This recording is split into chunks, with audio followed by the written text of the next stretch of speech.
பொதுமக்களுக்கு தற்போதைய சூழ்நிலையில் இந்த வாஸ்து சாஸ்திரம் மீது நம்பிக்கை உள்ளது. ஆனால் அதே வேளையில் சில குழப்பமும் உள்ளது.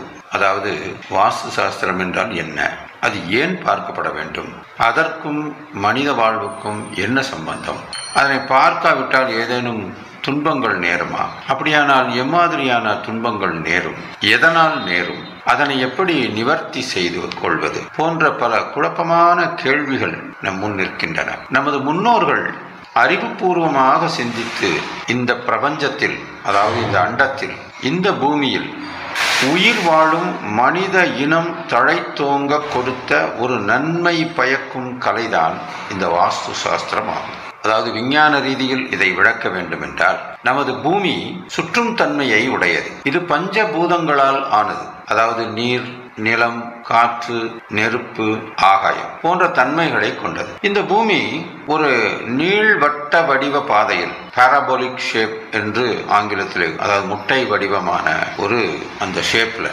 தன்னைத்தானே 24 மணி நேரத்திற்கு ஒரு சுற்று வீதம்.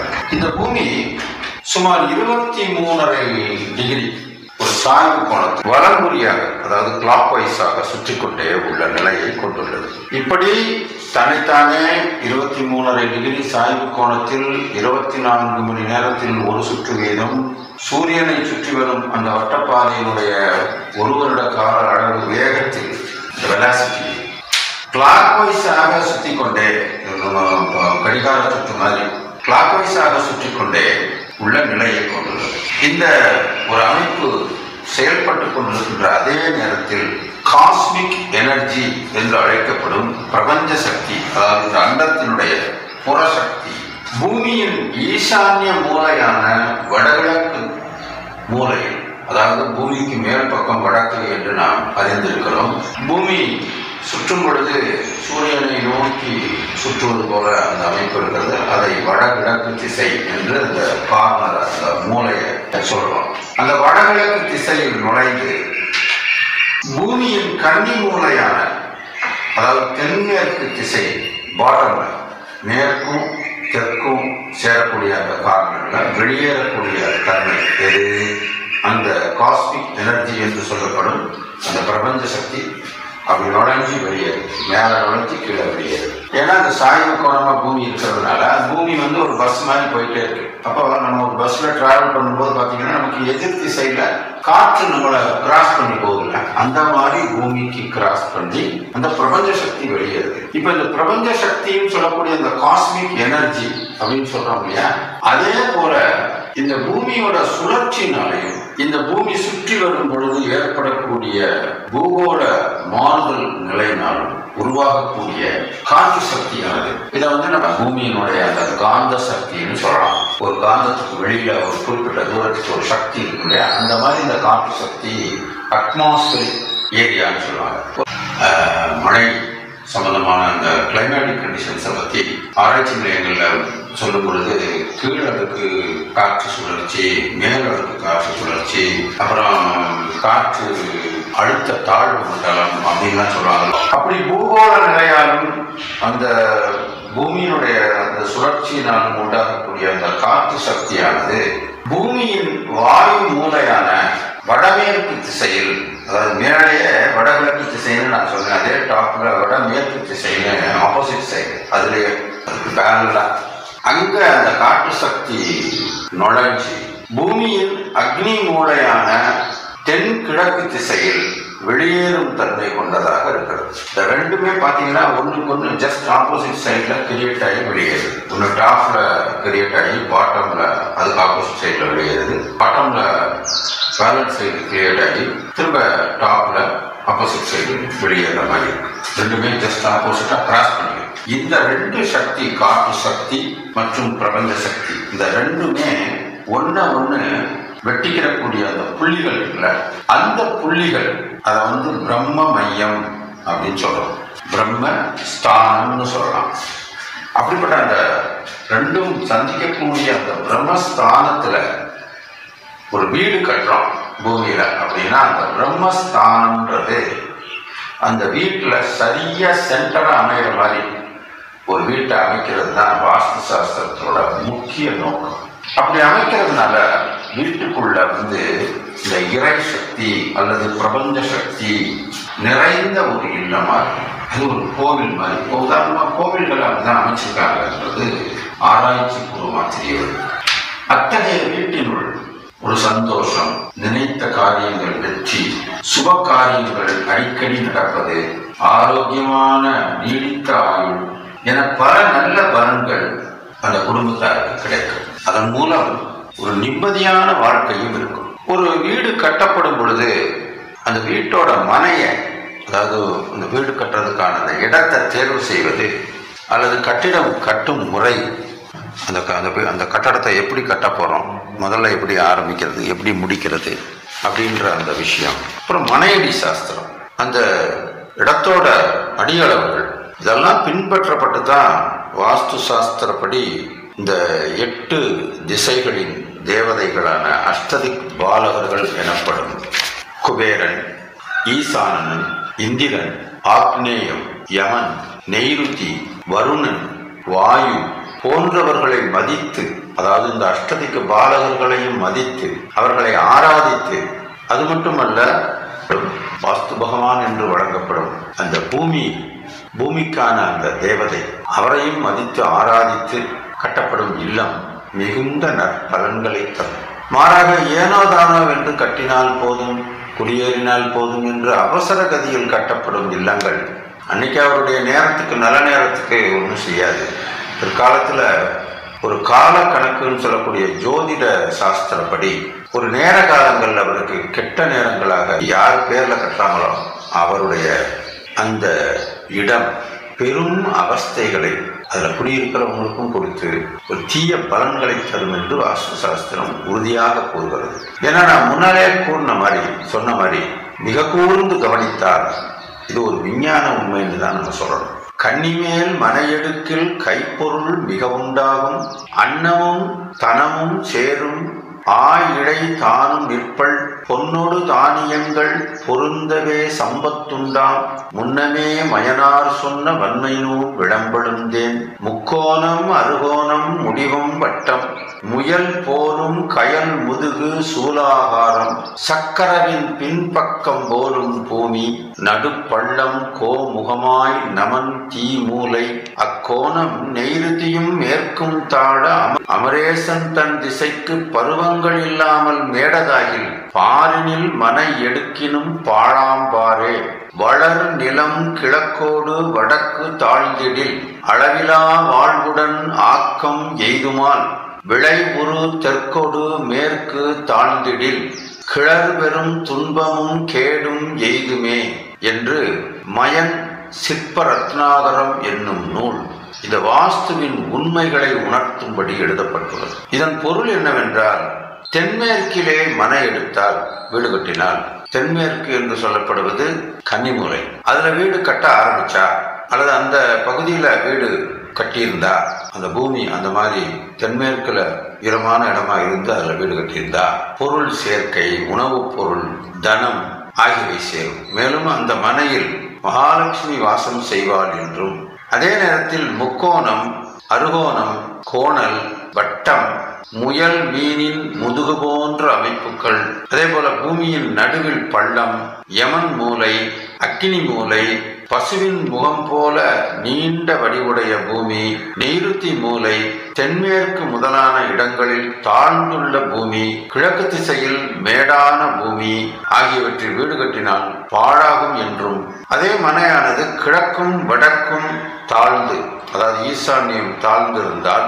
அளவற்ற நல்வாழ்வும், தெற்கும் மேற்கும் அதாவது கன்னி மூலை உயர்ந்திருந்தால் நல்ல பலனும், அதே தெற்கும் மேற்கும் தாழ்ந்திருந்தால் துன்பமும் கேடும் உண்டாகும் என்றும் கூறப்பட்டுள்ளது. எனவே இது தவிர மிக பிரம்மாண்டமான அரண்மனைகளும் புகழ்பெற்ற ஆலயங்களும் இந்த வாஸ்துவினுடைய பெருமையை உலகிற்கு பறைசாற்றி வருவதை நாம் நன்கு அறியலாம். புதிதாக வீடு கட்ட நினைப்பவர்கள் நல்ல இடமாக பார்த்து வாங்க வேண்டும். மனையினுடைய அந்த இடத்தினுடைய அமைப்பு எப்படி இருக்கணும்னா, கிழக்கும் வடக்கும் தாழ்ந்து இருக்கணும், அதே மாதிரி மேற்கும் வடக்கும் உயர்ந்தும் இருக்கணும். இப்படிப்பட்ட ஒரு இடத்துல, அதாவது கிழக்கும் வடக்கும் தாழ்ந்து வடகிழக்கு தாழ்ந்து வடமேற்கு உயர்ந்து இருந்தால் அந்த மாதிரி இடத்துல வீடு கட்டி வசித்தால் புத்திர விருத்தி, அதாவது சந்ததி உண்டாகும். அதே மாதிரி மேல ஒரு அந்த மாதிரி இடத்துல வசிச்சா வாழ்க்கையில வெற்றி மேல வெற்றி கிட்டும். வடக்கும் கிழக்கும் உயர்ந்திருந்து, அதாவது ஈசான்யம் உயர்ந்து தெற்கும் மேற்கும் தாழ்ந்த மனையில், அதாவது கன்னிமூல தாழ்ந்து இருந்தக்கூடிய மனையில வீடு கட்டி வாழ்ந்தா அதனால மிகுந்த பொருள் இழப்பும் துன்பமும் துயரமுமே ஏற்படும் என்று வாஸ்து சாஸ்திரம் அறுதியிட்டு கூறுகிறது. மனையடி சாஸ்திரப்படி வடக்கு மற்றும் கிழக்கு திசைகள் சூரியனின் பாகங்கள் என்பதால், அதாவது வடக்கும் கிழக்கும் சூரியனுடைய பாகங்கள் என்பதால் அந்த திசை தாழ்ந்து இருக்க வேண்டும். அதே போல மேற்கும் தெற்கும் சந்திரனின் திசைகள் என்பதால் உயர்ந்து இருக்க வேண்டும். 3 மூலைகள் கொண்ட ஒரு மனை, அதாவது முக்கோணமாக இருக்கிறது. அருகோண வடிவ மனை, இப்படி ஸ்டார் மாதிரி இருக்கிறது. வட்ட அமைப்பு மனை, வட்டமா இருக்கிறது. மத்தள வடிவ மனை, அதாவது 2 முக்கோணத்தை அந்த கூர்மையான பாகங்களை ஒன்று சேர்த்து வச்ச மாதிரி. மத்தளம் பார்த்துருப்பீங்களா எப்படி இருக்குன்னு, அந்த மாதிரி இருக்கக்கூடாது இடம். சூழ வடிவ மனை, அதாவது திரிசூலம் இருக்கலாம், அப்படி இருக்கக்கூடாது. 3 கோடு போட்ட மாதிரி, 3 கோடு மாதிரி 3 பிட்டா இருக்கக்கூடாது. 3 பிட்டை இணைக்கிற மாதிரி ஒரு இடம் வந்து அதுல ஒரு நீளமா ஒரு இடம் சேர்ந்து அப்படி இருந்துச்சுன்னா அந்த மனை சரி கிடையாது. அது மாதிரி தண்ணீர் தேங்கக்கூடிய ஒரு பூமியா இருக்கக்கூடாது. இது இயற்கையாவே நமக்கு தெரியும். ஒரு கம்மாய்க்குள்ள போய் வீடு கட்டினா மழை காலத்துல பாதிச்சிடும். அது மாதிரி வடிகால் பூமி, அந்த கம்மாயிலிருந்து தண்ணி வெளியேற இடமா பார்த்து வீடை கட்டினாலும் அது ஒரு அருவி இருக்கிற இடம் அல்லது ஒரு கம்மாய்க்கு பக்கத்தில் இருக்கக்கூடிய வடிகால் பூமின்னு அதை சொல்லுவாங்க. இதெல்லாம் வீடு கட்டுறதுக்கு ஏற்ற மனை இல்லை. அந்த மாதிரி கோவில் குத்து உள்ளது.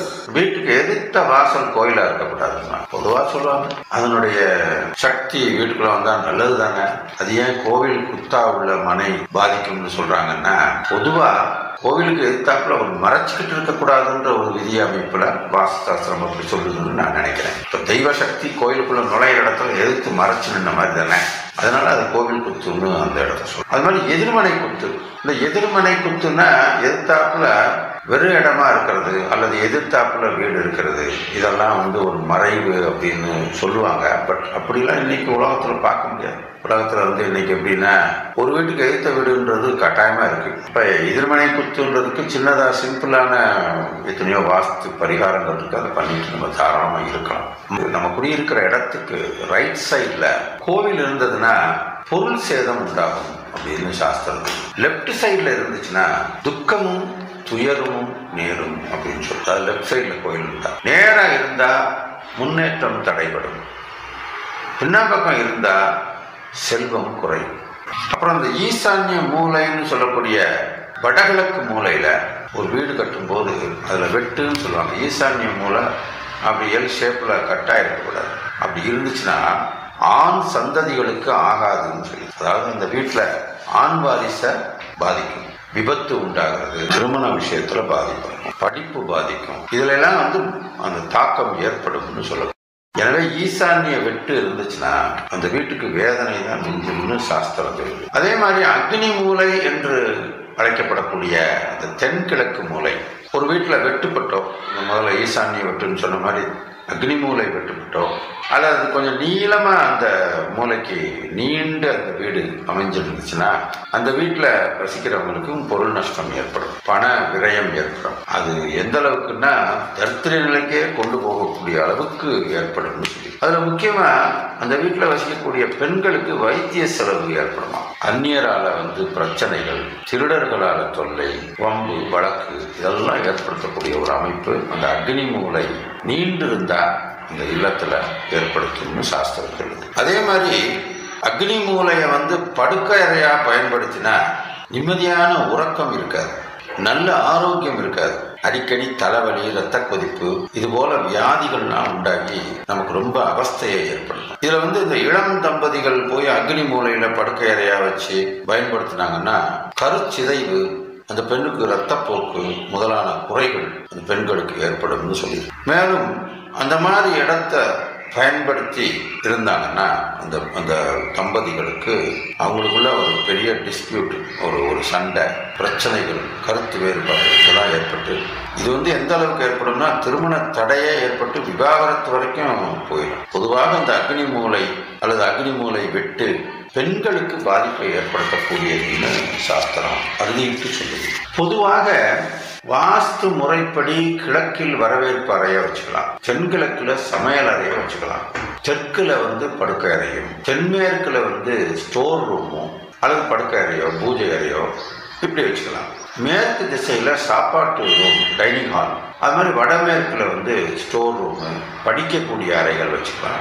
வடக்க பொருட்கள் வைக்கக்கூடிய அந்த பொக்கிஷ அறை, அதாவது பீரோ அல்லது கேஷ் பாக்ஸ், இந்த மாதிரி வச்சுக்கலாம். வடகிழக்குல பூஜை ரூம் இருந்தா நல்லது. அது ஒரு சிறப்பான ஒரு அமைப்பு தான். ஒரு மனைக்கு தெற்குலையும் மேற்குலையும், அதாவது ஒரு வீடு கட்டியிருக்கோம், அதுக்கு தெற்கு பக்கமாகவோ அல்லது மேற்கு பக்கமாகவோ பக்கத்துல ஆறுகளோ வாய்க்கால்களோ இருந்தால் அல்லது அந்த மனையை ஒட்டி இருந்தா இப்படிப்பட்ட ஒரு இடத்த நம்ம வாங்கும் போதே தவிர்த்துறது நல்லது.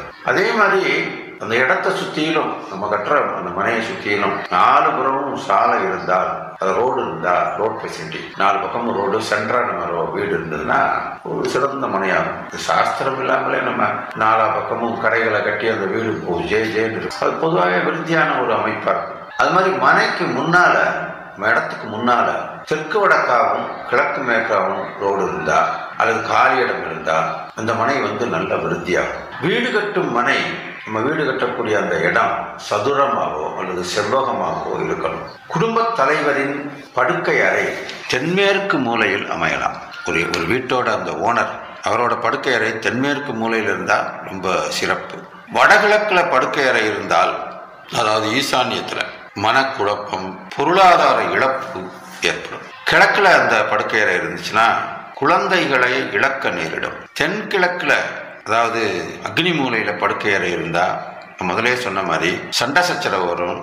ஆனா தெற்கே நேரடியா தெற்கே படுக்கை அறை இருந்தா நல்லது. தென்மேற்குல அதாவது கன்னி மூலையில படுக்கை அறை இருந்ததுன்னு வச்சுக்கோங்களேன், ஒருத்தருக்கு மலடு, பெண்ணுக்கோ ஆணுக்கோ மலடு இருந்தா கூட அது நீங்கக்கூடிய மிகுந்த நன்மையை தரும்னு சாஸ்திரம் சொல்லு. அது மாதிரி மேற்கு பக்கம் படுக்கை அறை இருந்தா குழந்தைகளுக்கோ அல்லது 2வது மகன் இருந்தார்னா அவருக்கோ நன்மையா இருக்கும். வடமேற்கு பக்கம் படுக்கையறை இருந்தா உறவினர்களுக்கும் குழந்தைகளுக்கும் அதை பயன்படுத்திக்கிட்டா ரொம்ப நல்லது. வடமேற்குல பொதுவா செப்டிக் டேங்க் சொல்றோம்ல, வீட்டுல இந்த டாய்லெட் இதெல்லாம், இந்த தண்ணிகள்லாம் போய் தேங்கக்கூடிய செப்டிக் டேங்க் வீட்டுல வடகிழக்கு ஈசான்ய மூலையில் இருந்தால் இருக்கக்கூடாது. அப்படி இருந்தா சந்ததி இழப்பு ஏற்படும். தென்கிழக்கு வாயு மூலையில், அதாவது தென்கிழக்குன்றது வாயு மூலைன்னு சொல்றோம், அங்க இருந்துச்சுன்னா இது இந்த செப்டிக் டேங்கு, அந்த இடத்துல தீ விபத்து ஏற்படுறதுக்கோ அல்லது வழக்கு ஏற்படுறதுக்கோ காரணமா இருக்கும். நேரடியா தெற்கு பக்கமா அந்த செப்டிக் டேங்க் இருந்ததுன்னா வீட்டுக்கு பெண்களுக்கு வியாதி ஏற்படும். தென்மேற்கில் இருந்தால் கொடிய வியாதி மற்றும் விபத்து இதெல்லாம் ஏற்படும். அதே மாதிரி வடக்குல இருந்தா பொருளாதார இழப்பு ஏற்படும். நேரா கிழக்கு அல்லது நேரா மேற்கு, இந்த 2 இடத்துல செப்டிக் டேங்க் வைக்கிறது நல்லது. அதுதான் சரியான இடம். புரிஞ்சுக்கிட்டீங்களா? மிச்ச எந்த கார்னர்லையும் வைக்கக்கூடாதுன்னு இது மூலமா தெரிஞ்சுக்கணும். மற்ற, அதாவது தெற்கு வடக்காகவும் வைக்கக்கூடாது, அந்த கார்னர்ஸ்லையும் வைக்கக்கூடாது. இப்போ நேரா வீட்டுக்கு ஒரு கிழக்கு பார்த்த வீடுன்னா தாராளமா வாசல்ல அந்த செப்டிக் டேங்கை வைக்கலாம், கார்னரா இல்லாம வைக்கலாம். அல்லது நேரா வீட்டுக்கு மேற்கு பக்கம், கிழக்கு பார்த்த வீட்டுக்கு நேரா பின்னால வச்சோம்னா நல்லதுன்னு சொல்லப்பட்டிருக்கு. ஈசான்ய மூலையான, அதாவது வடகிழக்கு மூலையில செப்டிக் டேங்க் வச்சோம்னா தன்னோட 2வது மகன் கலப்பு திருமணம் செய்வான். தென்மேற்கு மூலையான கன்னி மூலையில் செப்டிக் டேங்க் வைத்தால் திருமண தடை, அதாவது மேரேஜ், அங்க திருமண தடை உண்டாகும். அதே மாதிரி முதல் குழந்தை பிறந்து 1 வருஷத்துக்குள்ளர அந்த குழந்தை துர்மரணம் ஏற்படும் அப்படின்னு சொல்லியிருக்கு. இந்த தெற்கு பார்த்த மனையில, அதாவது வீடு தெற்கு பார்த்து இருந்துச்சுன்னா தெற்க நல்ல காலி இடம் அதிகமா விட்டு வடக்கு முழுவதும் வீடு கட்டி, வடக்கு பக்கம் ஃபுல்லா வீடு இருக்கணும், தெற்கு பக்கம் காலி இடம் அதிகம் விட்டு தலைவாசல கன்னி மூலை எனப்படும், அதாவது தென்மேற்கு மூலையில அந்த தலைவாசலை வச்சிருந்தாங்கன்னா அந்த வீட்டோட மூத்த மகன் எதிர்ப்பை மீறி கலப்பு திருமணம் செய்வான். இவ்வளவு அக்யூரேட்டா சொல்லியிருக்காங்க பாருங்க. பெண்களுக்கு மருத்துவ செலவு ஏற்படும், அந்த வீட்டுல மெடிக்கல் எக்ஸ்பென்ஸ் ஏற்படும்.